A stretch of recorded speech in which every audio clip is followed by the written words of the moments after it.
Hello everyone, मेरे YouTube study by routine में स्वागत है। दोस्तों आज हम लोग पढ़ेंगे वर्णमाला। ठीक है, वर्ड क्या होते हैं, वर्णमाला क्या है, वर्णों की संख्या कितनी है, स्वर कितने हैं, व्यंजन कितने हैं, संयुक्त व्यंजन क्या होते हैं, ठीक है, अयोग भाग क्या होते हैं। तो चलिए दोस्तों क्लास को स्टार्ट करते हैं। दोस्तों यहाँ पे देखते हैं वर्ड क्या होता है। वर्ड भाषा की सबसे छोटी इकाई होती है। ठीक है, बहुत सामान्य सी चीज़ है। हिंदी में कुल वर्डों की संख्या कितनी है? 52। वर्ड भाषा का वह रूप है जिसके माध्यम से विचारों को लिपिबद्ध किया जाता है। ठीक है, वर्णमाला वर्डों का समूह ही वर्णमाला कहलाता है। वर्डों का समूह ही वर्णमाला कहलाता है। वर्डों की संख्या कितनी है? 52 है। स्वर कितने हैं? 11 हैं। व्यंजन कितने हैं? 33। संयुक्त व्यंजन कितने हैं? 6, त्र, ज्ञ और जिस्र है। ठीक है, ये वाला है। ठीक है, हम लोग जानते हैं। संयुक्त व्यंजन में कितने हैं? 4, 6, त्र, ज्ञ और स्र। अयोग भाग कौन कौन सी? छोटी अंग और बड़ी अंग। हम सामान्य भाषा में कह देते हैं इसको छोटी अंग, और बड़ी अंग को हम अयोग भाग बोलते हैं। ठीक है, द्विगुण व्यंजन इसमें ड आते हैं। द्विगुण व्यंजन में र और ड़ आते हैं। दोस्तों आगे है स्वर और व्यंजन। स्वर क्या है? वे वर्ड जिनके उच्चारण में किसी अन्य वर्ड की सहायता की आवश्यकता नहीं होती। क्या बताया? वे वर्ड जिनके उच्चारण में किसी अन्य वर्ड की सहायता की आवश्यकता नहीं होती उन्हें हम कहते हैं स्वर। ठीक है, व्यंजन क्या होते हैं? जिन वर्णों के बोलने के लिए स्वर की सहायता लेनी पड़ती है उन्हें हम कहते हैं व्यंजन। स्वर की सहायता लेनी पड़ती है तो व्यंजन, और स्वर की सहायता नहीं लेनी पड़ती उन्हें हम बोलते हैं स्वर। क्या बताया? वे वर्ड जिनके उच्चारण में किसी अन्य वर्ड की सहायता नहीं लेनी पड़ती तो वहां पे स्वर होते हैं, वो स्वर कहलाते हैं।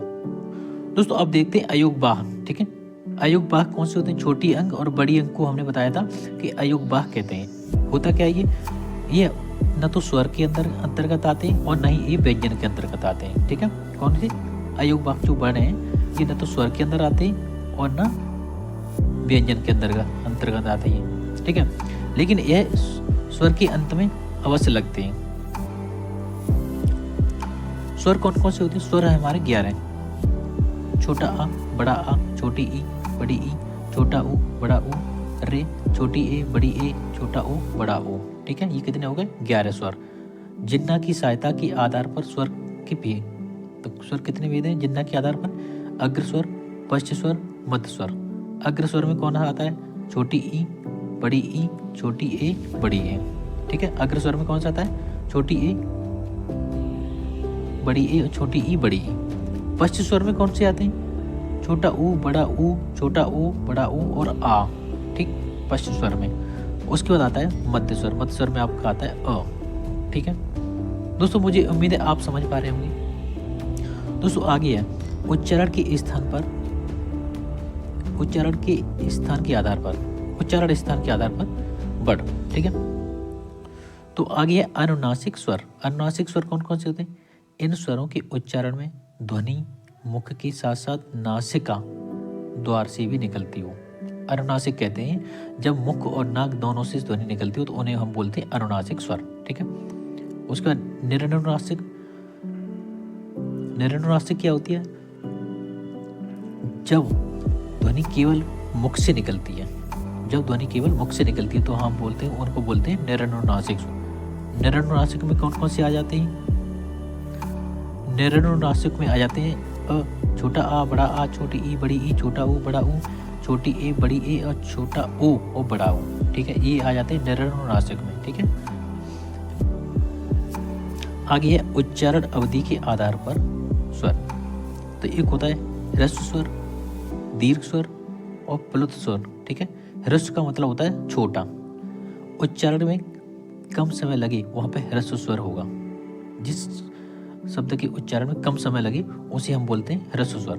जैसे अ, ई, उ और रे, इसमें क्या है? ह्रस्व स्वर है। क्यों? यहाँ पे इसका उच्चारण करने में कम समय लग रहा है। ठीक है, आगे है दीर्घ स्वर। उच्चारण में ह्रस्व स्वर की अपेक्षा अधिक समय लगे वहां पे दीर्घ स्वर होगा। जैसे आ, ई। ठीक है, एग्जाम्पल दिए नहीं चाहिए इसकी। बड़ा आ, बड़ी ई, बड़ा ऊ। ठीक है, प्लुत स्वर। आगे है प्लुत स्वर। जिनको उच्चारित करने में बहुत ज्यादा समय लगे उन्हें प्लुत स्वर कहते हैं।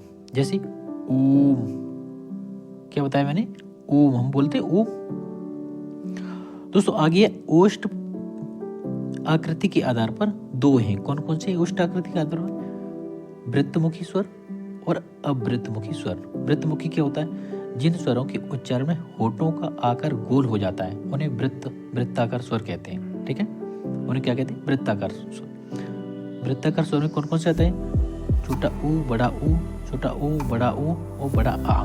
ठीक है, वृत्तमुखी। इसमें क्या होता है कि मुंह, होठों का आकार बहुत ज्यादा खुलता है। उसका आता है अवृत्तमुखी। अवृत्तमुखी में क्या है? जिन स्वरों के उच्चारण में होठ गोल न होकर अन्य किसी आकार में खुले उन्हें अवृत्तमुखी स्वर कहते हैं। जैसे छोटा आ, बड़ा आ, छोटी ई, बड़ी ई, छोटी ए, बड़ी ए। दोस्तों आगे है मुख्य आकृति के आधार पर स्वर के 4 प्रकार हैं। मुख्य आकृति के आधार पर स्वर के 4 प्रकार हैं। कौन से? एक है विवृत स्वर, दूसरा है अर्धविवृत स्वर, तीसरा है समवृत स्वर और चौथा है अर्ध समवृत स्वर। ठीक है दोस्तों, यहाँ पर समवृत को समवृत ऐसे भी लिखा होता है। ठीक है, अर्ध समवृत, समवृत। ठीक है, क्या है? विवृत स्वर। विवृत स्वर में क्या है? स्वर जिनके उच्चारण में मुख पूरा खुलता है, जैसे अ। अर्ध विवृत में, विवृत में क्या है? पूरा खुलता है। अर्ध विवृत में क्या है? आधा खुलेगा, अ, ए, ओ। जिन स्वर के उच्चारण मुख आधा खुलता है उसे हम अर्ध विवृत, अ, ए, ओ। उसके बाद है समवृत स्वर। समवृत स्वर में वे स्वर जिनके उच्चारण मुंह लगभग बंद रहता है, जैसे ए। हम देख रहे हैं मुंह बंद करके भी इसको बोल सकते हैं, ए, ई, ओ, ऊ।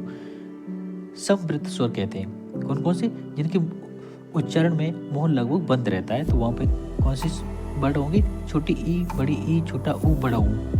उसे समवृत स्वर बोलते हैं। दोस्तों आगे है अर्ध समवृत स्वर। अर्ध समवृत में क्या है? वे स्वर जिनके उच्चारण में मुख आधा बंद रहता है, जैसे छोटी ए, बड़ा ओ, छोटी ए, छोटा ओ। ठीक है, ये कौन सा है? अर्ध समवृत। तो दोस्तों हम लोगों ने वर्णमाला को शॉर्ट में देखा। अगर दोस्तों वीडियो अच्छी लगी हो तो लाइक और सब्सक्राइब जरूर कर दीजिए। थैंक यू दोस्तों। जय हिंद, जय भारत।